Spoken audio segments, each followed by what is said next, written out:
I hope you guys are doing well. Thanks for joining my YouTube live here on All Out Coach. I want to talk to you about business jargon and buzzwords that I use and I avoid. Language defines the culture and some of the actions are our behaviors. In the 1980s, Wall Street had a lot to do with transforming corporate speak and business jargon, if you will, by adding words like value add, where businesses had a higher expectation and accountability to shareholders, where every task that they had this word attached to it, value add. This is a value add to what we do. It's general. These are general terms that became used in our everyday conversations between colleagues. And so there's been a critical transformation over the years. In the 1980s, Pacific Bell, for example, was a leader in its market in the telephone industry. But it had to lose its monopoly because the industry became deregulated. And as a result, the company executives felt that it was incredibly important to restructure, to get everyone in the same team in the same direction, thinking the same, and also being different from other competitors, new competitors. And so they called in an expert psychologist whose name was Charles Crone. And Charles Crone worked on developing this new corporate speak at this company, Pacific Bell. And it became known as croning. What the problem, however, of a lot of the business jargon is that it actually may make you seem knowledgeable. It may make you seem like you're part of a community or you're part of that higher level management, that elite, where you have that sense of belonging that you may perceive it as a result of using particular words or terminology. Yet it may also conceal your intentions. It may conceal and actually shift your accountability to someone else. And in the search for saving time by summarizing very complex ideas and concepts and processes into one word, for example, you run the risk of actually wasting time and decreasing productivity by using business jargon. And there are many examples, and we can go over some of them. But it's a lesson on communication. See, every message that we communicate either adds, divides, multiplies, or subtracts from people. It follows the laws of mathematics. That's what I teach at All Out Coach. And so business jargon that differentiates you from your competitors, or that is regarded somewhat as an inside joke, right? These inside jokes that you may have with your family, with your friends, those people you trust, they do not necessarily have the same meaning to others outside of your circle, right? So what you want to do as a leader is to be relevant to as many people as possible, to bring value to as many people as possible, so people can remember your message, can relate to your message, and then can react to it. Those 3 R's that I teach at All Out Coach. And so when you communicate, whatever it is, it's a buzzword, it's business jargon, it's a corporate speak, whatever you want to call it, the intention has to be consistent with the message and how it's interpreted by others. Too much is lost in the interpretation of business jargon, of a lot of business jargon. Let's start with those words that I have never used in my career. And I've been in the corporate environment for 16 years in the pharmaceutical industry. And I have many things to be thankful for and grateful for being in the corporate environment, of helping contribute to science, to medicine, to help impact patients' health, bring more cutting edge treatments to patients. But at the same time, I'm devoting the rest of my career to being more introspective, being critical and self-reflective in order to improve and transform my function, my daily routine, and my organization and my industry ultimately as well through my coaching.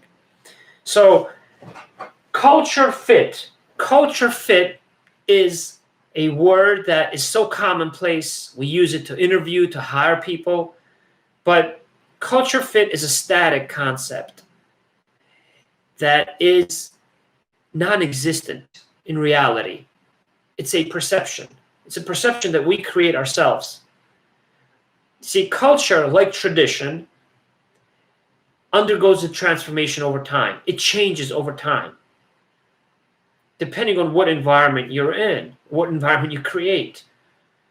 So a culture is not a lock and key mechanism. When you try to look for one particular value that you identify through a 30-minute conversation in someone that you may interview, that may not even end up being that important or that descriptive of that person after he or she comes into your workplace.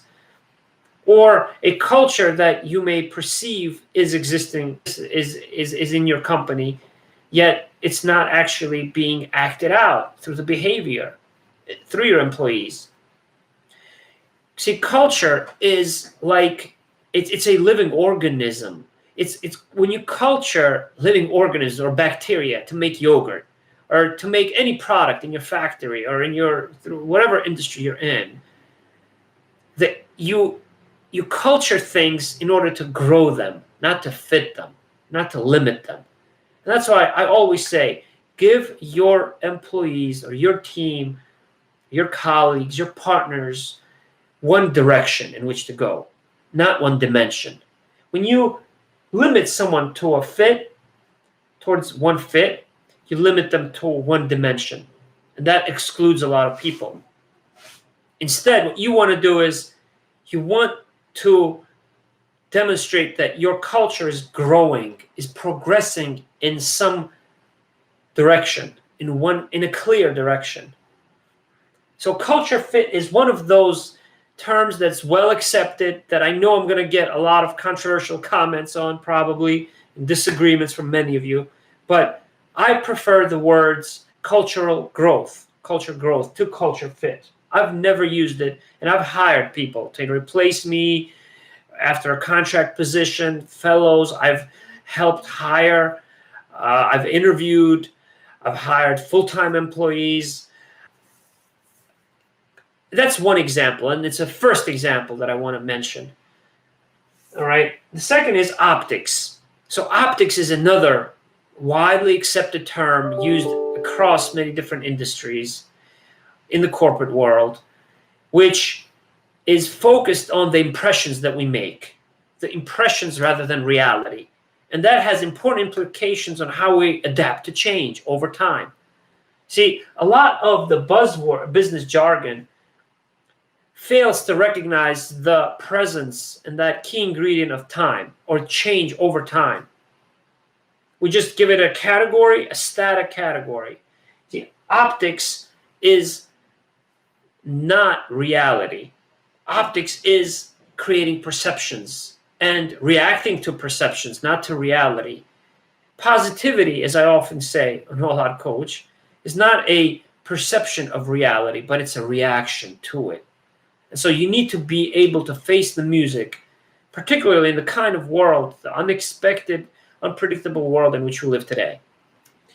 So I never used the words optics. Never used it. Run it up the flagpole. I'm going to run it up the flagpole and then let you know. I'm going to get back to you. I'm going to circle back to you. These are phrases that you hear a lot in the corporate world. Running it up the flagpole takes the accountability again away from you. It reminds the person about the hierarchy that there is, does not give you your personal character, your opinion, doesn't share it really. I may be a little bit too critical on that one, but it's still quite general, and I try to avoid it. Hit the ground running. I told my colleagues, my team, that they need to hit the ground running, and they did. In certain cases, it may be a good phrase to use, but I've never used it. I've never embraced this phrase. The reason is because it may substitute disorder for disruption, or it may substitute being busy for being productive, when in many cases it may not be.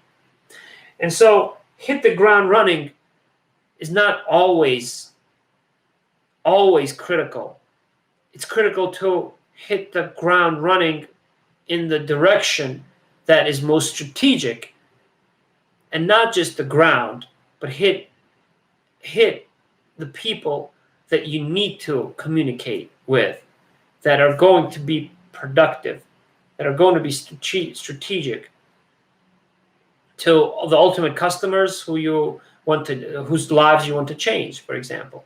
So that's not another word that I like. It's too general, and it's just not. It leaves too many questions on the culture as well. Because when too many people just hit the ground running without a direction, without clarity, then you have disorder. You have people who are dishonest, and you have people who do not maximize or operate at their potential, at their maximum potential. Third is, and the last is all in. Last of many, among many others. But all in is an episode. When your executives, your company, tell you you need to go all in, the next quarter is going to be the most decisive quarter. We don't know what's going to happen after that quarter. Everything's at stake. We need to do, and I've heard this at large companies. I've heard it at small companies. It's a buzzword. Everybody uses it, not just in the corporate world. All in, but all in is that episode when you're at a poker table and you have some chips and you're taking something that's valuable and you're putting them down. And you're risking them. It's a risk. It's a risk, and it's an isolated event. And of course, that one's a no-brainer. My All Out Coach YouTube channel is my YouTube channel is All Out Coach, so I prefer All Out to that one. So what are some business jargon and words that I use, right? And these are self-explanatory, I think. You can, if you've seen some of my videos, you know. But, of course, all out. Why all out? All out, the way I define it, is your lifestyle, is a process. It's process over time. See, change over time is key to all of the ones that I'm going to list right now. Because you have to undergo a transformation over time, not in an episode. One incremental solution, one improvement at a time, one practice rehearsal at a time. So words like transformation, they're very trendy, and I like to use them because life requires a different side of you at different times. When you become become a parent, when you start to run a company as an executive, when you're single, when you're a child, when you are in a relationship, right? It requires a different side of you. Or right now, in the global village in which we live, we need to upskill ourselves. We can't be over-specialized. So we need to learn a little bit about social media, about video editing even. Things like that. Transformation, agility. Agility actually came from the software world. software industry. Agile and Scrum, but it just spread very quickly like wildfire across many different industries. Being agile, adaptable, flexible, agility. Again, what they have in common is they all are concepts over time, change over time, leading change over time. Agility, right? So these are some of the terms that I prefer to use. Growth mindset is another one. Growth, right? Or culture growth. So I hope that this is helpful to you. But what I'm going to finish with is that if you want to be relevant, if you want to be different from others, then it's not the business jargon. It's not the business jargon. It's not the buzzwords that you use.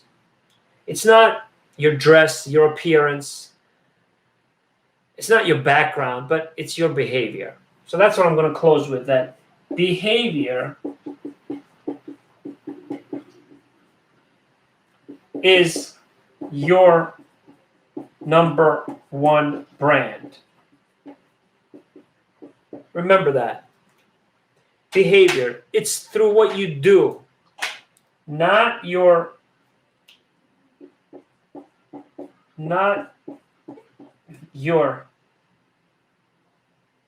jargon, buzzwords, background, unique background maybe, right? But still, that's not what makes you unique to other people.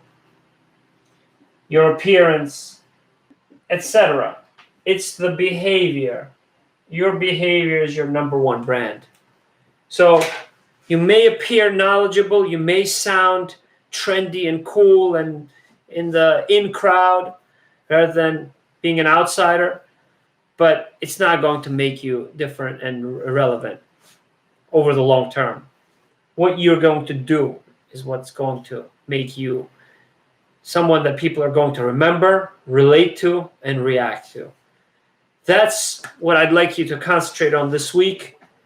Try to be different with what you do and be a little bit more self-reflective of the words you use, the language you use to communicate. Have a great week ahead, guys. All the best.